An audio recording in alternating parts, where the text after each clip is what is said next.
మీ ఎలాంటి వ్యాపార ప్రకటనలకైనా వెంటనే మా ఛానల్ సంప్రదించండి. నమస్తే. ప్రస్తుతం మన స్టూడియోలో ప్రముఖ ఆధ్యాత్మికవేత్త, ఆస్ట్రాలజర్, శ్రీచక్ర ఉపాసకులు మణికంఠ శర్మ గారు మనతో ఉన్నారు. గురుగారితో మాట్లాడదాం. నమస్కారం గురుగారు. పరమేశ్వరార్పణమస్తు.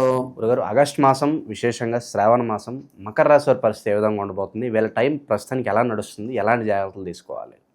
మకర రాశి వారి దగ్గరికి ఉత్తరాషాఢ 2, 3, 4 పాదాలు, అదేవిధంగా శ్రవణ నక్షత్ర 4 పాదాలు, ధనిష్ట 1వ పాదము 2వ పాదం, ఈ పాదాల వారు కూడా మకర రాశిలోకి విచ్చేస్తారు. మకర రాశి వారి దగ్గర ఒక లక్షణం ఉంటుందండి. ఏమిటంటే ఏదన్నా పని వారికి ఇచ్చారనుకోండి, ఎంత కష్టమైన పని అన్నా సరే దాన్ని ఎలాగో సాల్వ్ చేసేస్తారు. ఖచ్చితమైన పరిష్కారాన్ని తీసుకొచ్చి దాన్ని ఒక కొలిక్కి తీసుకొచ్చి అయిపోయింది పని అనేటువంటి మాట మనకి వినిపించేసరికి ఎదుటివాడి యొక్క ఆనందం అనేటువంటిది ఏర్పాటు చేస్తుంటారు. వీరు ఎంతసేపటికి కూడా 10 మంది చేయలేనటువంటి పనిని చేస్తేనే మనం అనేటువంటి విషయం తెలుస్తుంది అనే ఒక ఆలోచనతోటే పనిచేస్తారు. అందరూ చేసేటువంటి వ్యవస్థలో తక్కువ టైం చేసేయడానికి అవకాశం వీళ్ళకి కలుగుతూ ఉంటుంది. అంతేకాకుండా వీరు సువర్ణం మీద ఎక్కువ ఇంట్రెస్ట్ చూపిస్తుంటారు. బంగారం కొనడం కానీ, లేదా కొత్త కొత్త వస్తువులు ఇంట్లో పెట్టుకోవడం, చేతికి ధరించడం, నలుగురిలో డిఫరెంట్గా కనబడాలి అనే ఒక వైతరిని కలిగినటువంటి వ్యవస్థ నలుస్తూ ఉంటుంది వీళ్ళు. వీరు ఆలోచన విధానం కూడా ఒకే కోణంలోంచి చూడకుండా దాన్ని 360 డైమెన్షన్లో కూడా చూస్తుంటారు. వీరి ఆలోచనలు కానీ, ఆశయాలు కానీ కొంచెం డిఫరెంట్గా ఉంటాయి. ఇటువంటి వాళ్ళు మన దగ్గర ఉండడం వల్ల మన ఆలోచనలు మారి మనం కూడా ఒక బ్రైట్గా ఆలోచించేటువంటి అవకాశం కలుగుతూ ఉంటుంది. ఈ రాశి వారు ఉన్నతమైన స్థితులు పొందాలి, మనం ఎప్పుడు హైలోనే ఉండాలి అనేటువంటి ఆలోచనతోటే కలుగుతుంటుంది. ఇక ఆగస్ట్ నెలలో మకర రాశి వారి దగ్గరికి వచ్చేసరికి ఏమవుతుందంటే, గోచార రీత్యా వీరి దగ్గర ధనం అనేటువంటిది వచ్చి చేరుతూ ఉంటుంది. ఇది వరకు తీసుకొచ్చిన అప్పు ఏదైతే ఉందో దాన్ని 99% తీర్చేస్తారు. ఈ శ్రావణ మాసంలో, ఈ ఆగస్టులో నా అప్పులన్నీ క్లియర్ చేసేసుకుని ప్రశాంతమైన జీవితాన్ని నడపాలి అనేటువంటి ఆలోచనతోటే ఉంటారు. ఆగస్టు 24వ తారీఖు నుంచి 29 మధ్యలో పెద్ద అప్పు ఏదైతే ఉందో దాంట్లో సగభాగాన్ని పైగా తీర్చేస్తారు. అంటే 3% ఆ అప్పులు క్లియర్ చేస్తారు. ప్రెషర్స్ పెట్టుకోరు. వీళ్ళు ఇప్పుడు ఒక ఆలోచనకు వచ్చారు. ఏమనంటే, ఏదన్నా లైఫ్ లీడ్ చేయాలంటే ముందు నాకు టెన్షన్లు ఉండకూడదు అనేటువంటి నిర్ణయం ఆగస్టు 2వ తారీఖు నుంచి వీరు ఖచ్చితంగా తీసుకుంటారండి. చంద్రుడు స్థానం మారుతున్నాడు వీరికి. దానివల్ల ఆలోచన కానీ, వీరి ధోరణ కానీ చాలా బాగా ఆలోచిస్తారు. ఇంతకు ముందు విధానం వేరు, ఇప్పుడు విధానం వేరు. వ్యాపారంలో రంగాల్లో అడుగు పెడదాం అనుకుంటారు, కానీ నేనే ప్రత్యక్షంగా చేద్దాం అనుకుంటారు. ప్రత్యక్షంగా ఈ రాశివారు చెయ్యొద్దు, పరోక్షంగానే చేయండి. ఎందుకంటే మీకు చంద్రస్థితి బాగుండడం వల్ల 2-3 మీరు రంగాల్లో అడుగుపెట్టే అవకాశం ఉంది. వ్యాపారం అంటే ఎవరైనా ఒకటే చేస్తారు, కానీ వీరు ఆగస్టు 9వ తారీఖు నుంచి ఆగస్టు 23వ తారీఖు మధ్యకాలంలో 2 రంగాల్లో ఒకేసారి 2 పడవల మీద కాలు పెడతారు. అయితే ఇటు వస్తుంది లాభం, లేదా ఇటు వస్తుంది, వస్తే 2 వస్తుంది అనేటువంటి ధోరణిలోని వీరు బిజినెస్ అనేది పరోక్షంగానే చేస్తారు, ప్రత్యక్షంగా చేయరండి. స్టాక్ మార్కెట్లో ఆసక్తి ఎక్కువ చూపిస్తారు, లాభపడరు, అలా నష్టపోరు, అలా నిలబడుతుందంతే, చూద్దాంలే అని ఇన్వెస్ట్మెంట్ పర్పస్వే చేస్తారు. స్థిరాస్తిని అమ్ముకునేటువంటి అవకాశం ఆగస్టు నెల 5వ తారీఖు నుంచి 11 మధ్యలో స్థిరాస్తిని అమ్మేద్దాం, ఎప్పటి నుంచో ఉంటుంది దాన్ని తీసేద్దాం అనేటువంటి ఆలోచనలు వస్తారు.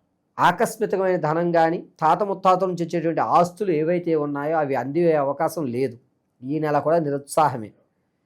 విద్యార్థులకి జ్ఞాపక శక్తి పెరుగుతోంది, కానీ ఓవర్ కాన్ఫిడెన్స్ ఎక్కువ అవుతుంది. దీనివల్ల మొండితనం, పెంకితన, నేను చేస్తాను ఏమిటి అనేటువంటి ధోరణిలోకి వస్తారు పిల్లలు. కొంచెం మందలించుకోవడం అనేది చూసి మందలించుకోండి. ఎటువంటి పరిస్థితులు కన్నా పిల్లవాడు వెళ్ళే అవకాశం ఉంది. సొంత ఇంటి కళ నెరవేరే అవకాశం ఎంతవరకు కనిపిస్తుంది అంటారు?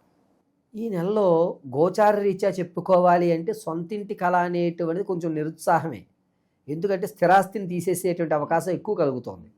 వచ్చిన ధనాన్ని అప్పు తీర్చేటువంటి అవకాశమే తప్ప ఇంకోటి కొనుగోలు చేద్దామనే అవకాశం తక్కువ. కాబట్టి ఇది గోచార రీత్యా. వ్యక్తిగతంగా మీరు తెలుసుకోవాలి అనుకుంటే కనుక వ్యక్తిగతమైన జాతకాన్ని మాకు పంపిస్తే మేము దాన్ని పరిశీలన చేసి చెప్తాం. అయితే చరాస్తు కొనేటువంటి అవకాశం, అంటే వాహనాలు కానీ, లేకపోతే రొటేషన్ అయ్యేటువంటి విషయాలే తప్ప వేరు స్థిరమైనటువంటి ఆస్తి కొనే అవకాశం లేదు. అది కూడా వాహనం కొనేటువంటి అధికారం ఆగస్టు 20వ తారీఖు నుంచి 24 మధ్యలో ఏదన్నా వాహనాలు కొనాలి అనేటువంటి విధానం మీద ఎక్కువ ఆసక్తి చూపిస్తారు. వీరికి ఈ నెలలో రిబ్స్కి సంబంధించినటువంటి వ్యాధులు వచ్చేటువంటి అవకాశం ఎక్కువగా కనబడుతోంది. ఆరోగ్యం విషయంలో చాలా జాగ్రత్తగా ఉండాలి. ఆగస్టు 8వ తారీఖు నుంచి 23వ తారీఖు వరకు కూడా ఈ లంగ్స్కి కానీ రిబ్స్కి ఈ వ్యవస్థకు సంబంధించి కొంచెం ఇబ్బంది పెట్టేటువంటి అవకాశం ఎక్కువగా కనబడుతుంది. కాబట్టి మీరు ఆరోగ్య విషయంలో జాగ్రత్తగా ఉండాలి. నిరుద్యోగులకు ఏదన్నా శుభవార్త ఉందా? నిరుద్యోగులకి ప్రైవేటు రంగంలో మాత్రం అవకాశం ఉంది. ప్రభుత్వ రంగంలో వచ్చే అవకాశం చాలా తక్కువ. ప్రైవేటు రంగంలో ఆగస్టు నెల 24 నుంచి 29 లోపు ఒక శుభవార్త అయితే వింటారు. ఏదో ఒకటి ముందైతే జాయిన్ అయిపోండి. అర్థమైందండి? ఈ నెలలో మీరు జాయిన్ అవ్వడం అనేది శుభసూచకం. విదేశాలు వెళ్ళాలి అనుకున్న వారికి నిరుత్సాహమే. ఒకవేళ వెళ్ళినా అక్కడ ఇబ్బందులు పడిపోతారు. కాబట్టి ఈ నెలలో విదేశం వెళ్దాం అనేటువంటి ఆలోచన మకర రాశి వారు పెట్టుకోకుండా ఉండడం చాలా మంచిది. కొత్తగా తన యొక్క ఆలోచనలు బయట పెడదాం అనుకుంటున్నారో పెట్టకుండా ఉండడమే మంచిది. మీ ఆలోచన పెట్టడం వల్ల మిమ్మల్ని చిన్న చూపు చూసేటువంటి అవకాశం ఎక్కువగా ఏర్పడుతుంది. వ్యాపార రంగాల దగ్గరికి వచ్చేసరికి ధాన్యాలు, ముడి పదార్థాలు అంటే ఇలాచీ కానీ దాల్చిన చెక్క కానీ ఇటువంటి అమ్మకాలు, ఇటువంటి సుగంధ పరిమళాలకు సంబంధించిన వ్యాపారాలు చేయడం గోచార రీత్యా మంచిది. వ్యక్తిగత రీత్యా తెలుసుకోవాలి అంటే సంప్రదించండి. ఈ రాశివారు వచ్చేటువంటి 24వ తారీఖు నుంచి 30వ తారీఖు మధ్యలో ఖచ్చితంగా ఏదన్నా ఒక అద్భుతమైనటువంటి శివాలయ దర్శనం చేస్తారు. దీనివల్ల అక్టోబర్లో వీరికి కలిసి వచ్చేటువంటి అవకాశం నడుస్తుంది. ఇది బీజం. సో మరి ఇక శ్రావణ మాసం కాబట్టి విశేషంగా ఎలాంటి పరిహారాలు చేసుకోవడం ద్వారా కొంచెం కాస్త మంచి ఫలితాలు ఉంటాయి అంటారు వీళ్ళకి? మకర రాశి వారికి ఈ ఆగస్టు నెలలో నారాయణ్ణి ఆరాధించడం చాలా మంచిది. పైగా వీరు స్థిరాస్తిని అమ్మేటువంటి అవకాశాలు ఎక్కువ కనబడుతున్నాయి. పైగా దాని నుంచి అప్పు తీర్చుకుని ప్రశాంతత కోరుకుంటున్నారు. నారాయణుడు మాత్రమే మిమ్మల్ని రక్షించగలుగుతాడు. ప్రతి శనివారము తులసిమాల వెంకటేశ్వర స్వామి వారి దేవాలయంలో మీ గోత్రనామాలతో అర్చన చేయించుకోండి. వీరు సింధూరం అదేవిధంగా కుంకుమ ఇవి రెండింటిని కూడా నుదుటిని ధరించడం చెప్పదగ్గ సూచన. సింధూరం అనేటువంటిది ప్రతి నిత్యము ధరించడం వల్ల వీరికి కలిసి వచ్చేటువంటి అవకాశం ఎక్కువగా లభిస్తుంది. దీనివల్ల ఈ రిబ్స్కి సంబంధించిన వ్యాధి కానీ ఇబ్బందులు కానీ అన్నాను కదా, అవి కొంచెం తగ్గే అవకాశం కనబడుతుంది. ప్రతి నిత్యము ఇంట్లో కొబ్బరి నూనెతో ఈ నెలంతా కూడా దీపారాధన చేసి వెంకటేశ్వర స్వామి వారి ఆరాధన చేయడం వీరికి చాలా మంచి అవకాశాలు కలుగుతూ ఉంటాయి. ఈ ద్వాదశ రాశులు ఫలితాలు అనేటువంటివి గోచార రీత్యా మాత్రం మీకు తెలియజేయడం జరుగుతుంది. పంచాంగకర్తల ఆధారంగా గోచార రీత్యా కేవలము ఈ రాశి వారికి ఈ నెలలో ఈ విధంగా జరుగుతోంది అని మాత్రం మీకు వివరించడం జరిగింది. కానీ వ్యక్తిగతంగా మీరు వివాహం ఎప్పుడవుతుందండి గురువుగారు, లేదా నేను స్థిరాస్తులు ఎప్పుడు కొనుక్కోగలుగుతాను, ఎప్పటి నుంచో నా కళ ఒక ఇల్లు కట్టుకోవాలి, లేదా ఒక అపార్ట్మెంట్ కొనుక్కోవాలి, మా తండ్రి గారు ఇవ్వలేకపోయారు, నేను కష్టపడి నా పిల్లలకి ఇవ్వాలి అని మీరు ఏదైతే అనుకుంటున్నారో అది కానీ, లేదా సంతానం కలగడం లేదు గురువుగారు, ఎన్ని ప్రయోగాలు చేస్తున్నా ఎన్ని హోమాలు చేస్తున్నా కలగడం లేదు అనేటువంటి వారు కానీ, లేదా ఉద్యోగం కోసం చాలా ఇబ్బందులు పడుతున్నారు గురువుగారు, ప్రమోషన్లు రావడం లేదు, అలాగే నాకు ఉద్యోగంలో ఎదుగుదల కూడా ఉండట్లేదు అనేటువంటి వారు కానీ, లేదా ఎప్పటి నుంచో మా ఇంట్లో నిత్యము కూడా ఎవరికో ఒకరికి అనారోగ్యం అలా కంటిన్యూగా వస్తోంది వెళ్తోంది గురువుగారు, ఏమిటి ఈ సమస్యకి పరిష్కారం అనేటువంటి వారు కానీ, ఇవన్నీ కూడా కేవలం వ్యక్తిగతంగా మాత్రమే మీరు తెలుసుకోగలుగుతారు. ఆ వ్యక్తిగతంగా మీరు తెలుసుకోవాలి అంటే మీ date of birth, time, place of birth ఉండాలి ఖచ్చితంగా. కొంతమంది పూర్వం రోజుల వాళ్ళు ఉన్నారు, అటువంటి వారికి వ్యక్తిగతమైనటువంటి డేట్ ఆఫ్ బర్త్ రాసుకునేలేకపోవడం లేదా మర్చిపోవడం టైమింగ్ అనేది జరిగింది.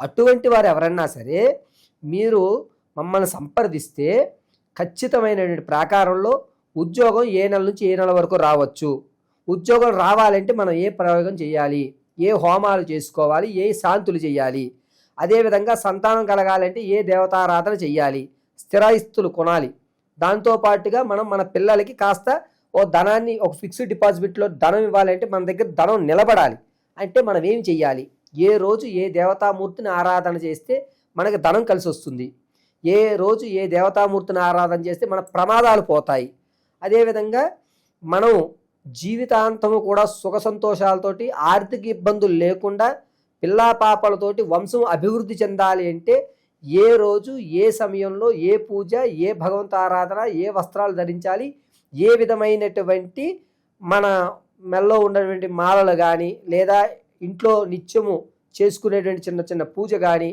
జాతకంలో సర్పదోషం ఉందా లేదా అసలు కుజదోషం ఉందా లేదా మాంగళ్య దోషం ఉందా అనేటువంటివి ఏవైతే ఉంటాయో వీటన్నిటినీ కూడా వ్యక్తిగతంగా మీకు మేము పరిశీలన చేసి, అది కూడా కేవలము చేత్తో రాసి పరిశీలన గావించి అసలు విషయాన్ని అంతటినీ మీకు క్షుణ్ణంగా విశదీకరించి చెప్పడం జరుగుతుంది.